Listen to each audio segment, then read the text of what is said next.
सकाळी उठून त्याने आपला फोन पाहिला. त्यात एक सुंदर फोटो होता. त्या फोटोकडे पाहत आयुष स्वतःशीच काहीतरी मनातल्या मनात बोलतो. ती त्याची लहानपणीची मैत्रीण होती. तुला न पाहता मी एक क्षणही जगू शकणार नाही. तुला कधीच आता माझ्यापासून दूर जाऊ देणार नाही. तू माझी आहेस. आराध्या हे त्याच पहिल प्रेम होत. आयुष स्वभावाने खूपच शांत होता आणि थोडा लाजाळू पण होता. न बोलता समजून घेणारा आणि कुणाचे कधी मन न दुखवणारा होता. आराध्या ही शांत स्वभावाची आणि कुणाचेही लगेच मन जिंकून घेणारी होती.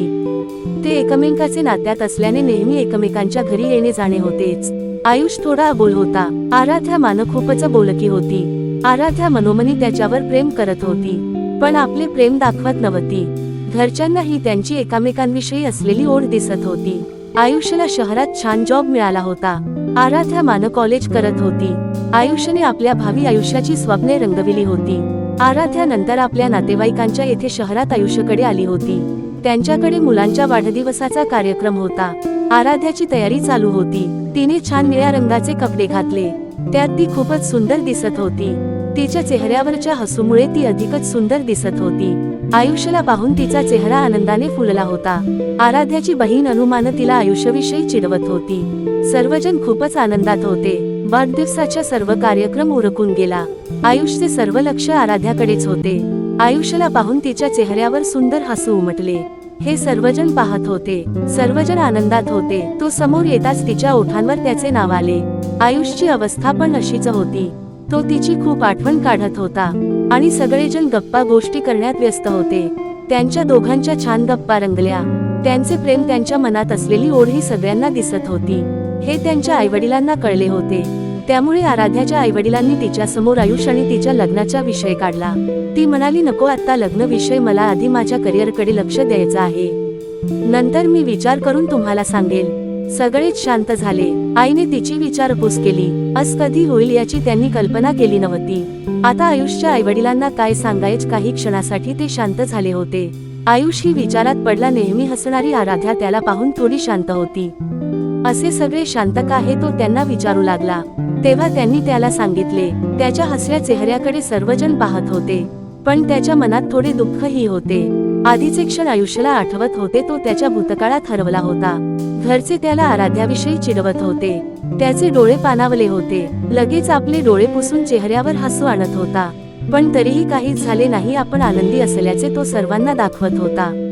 त्याच्याकडे पाहता तो खूपच शांत होता.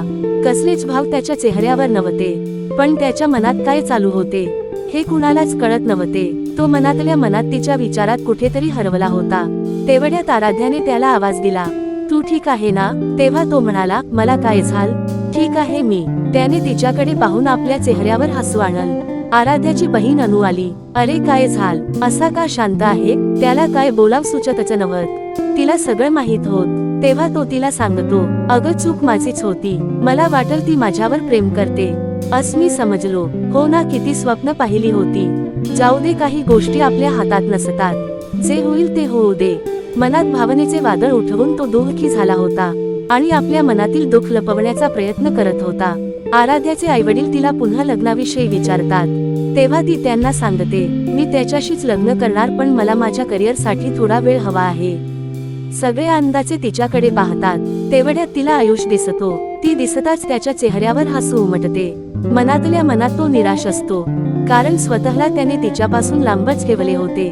त्याचे मन सारखे तिच्याकडे जात होते, म्हणून त्याने आपल्या मनाच्या भावनेला कैद करून ठेवले होते. ती त्याला म्हणाली, अरे कुठे आहेस तू? कुठे होतास? मी तुला शोधत होते. त्याने आराध्याकडे पाहिलं. तिच्या समोर उभे राहणे त्याला कठीण जात होते. तो स्वतःला सावरत होता. त्याला तिच्याशी काय बोलावे काय नाही कळतच नव्हते. आयुष्मान शांत झाला होता, पण तो आपल्या मनातलं कुणाला दाखवत नव्हता. तो जरी चेहऱ्यावर काही दाखवत नसला तरी त्याला काय झाले हे सर्वांना माहित होते. आपण मनात कोणतेही विचार न ठेवता मोकळे व्हायला पाहिजे, असे तो स्वतःला सांगत होता. नेहमी आपल्या फोनवर तिचा फोटो पाहून तिच्याशी गप्पा मारणारा आयुष आज कुठेतरी तिच्या विचारात हरवला होता. त्याने आपल्या भावी आयुष्याची खूप काही स्वप्ने पाहिली होती. त्याचे शब्द हरवले होते आणि मनातल्या मनात तिच्या विचारात तो एक गीत आठवत होता. पुन्हा तो तिच्या आठवणीत भूतकाळात गेला, जिथे ती नेहमी त्याच्या सोबत हसत असायची.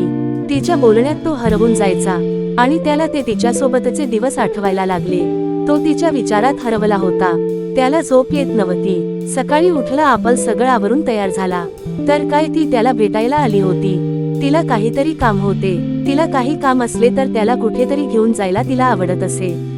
तेव्हा तिला चोरून पाहण्यात आणि आपल्या मनात साठवण्यात तो व्यस्त होता. तिला पाहिल म्हणून त्याच्या चेहऱ्यावर आनंदाचे हसू उमटले होते. ती आयुष सोबत असल्यामुळे तिची बहीण तिला चिडवत होती. तिला आराध्याच्या मनातलं सगळं काही माहीत होत. आयुषच्या आईने छान नाश्ता बनवला होता. दोघेही नाश्ता करत गप्पा मारत होते. त्यांच्या छान गप्पा रंगल्या होत्या. सोबत फिरत असताना ते एकमेकांशी गप्पा करत बोलत जात होते. त्याच्या सोबत फिरायला तिला आवडत होते. तीही त्याच्यावर प्रेम करत होती, पण ती त्याला दाखवत नव्हती.